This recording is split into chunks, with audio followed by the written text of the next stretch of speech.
So he wrote a letter to Timothy to address the false teaching in Ephesus. Ephesus is the capital city of Asia. Asia, mind you, Asia Minor, mind you, is the same area where God told Jesus to give his revelation to John to tell the churches how they got to live. And you haven't heard what the Spirit is saying to the churches. Okay, this is in Revelation. This is the same place. This is the capital city of those 7 churches that was spoken of in the Bible. Isn't that odd? Isn't that odd though? And even Ephesus, one of those churches. So this city of Ephesus, remember, it is the capital city.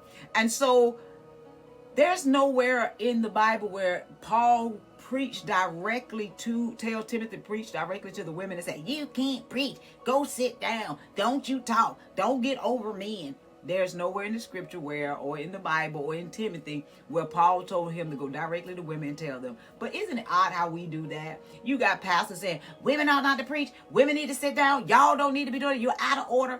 Never did they directly address the women like that. What he did out of the instructions that God gave him, he did it decently and in order. He did not tell them to preach, but correction. Preach to somebody, you're pointing, yeah, you got to do it right, and you know that you're wrong, and da-da-da-da-da-da. No, he said just rather correct them in their teaching and in their leadership goals. Listen, y'all, I hope you heard that. Correct them in their teaching, mean they can teach. Correct them in their teaching. Correct them in their leadership roles.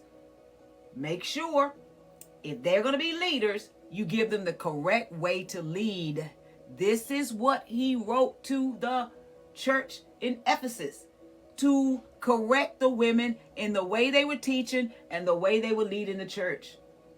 So you can't do that until you learn how to do that. So I say be quiet. Learn from your husbands who are really learning the foundations of the gospel we're bringing into this brand new city, Ephesus.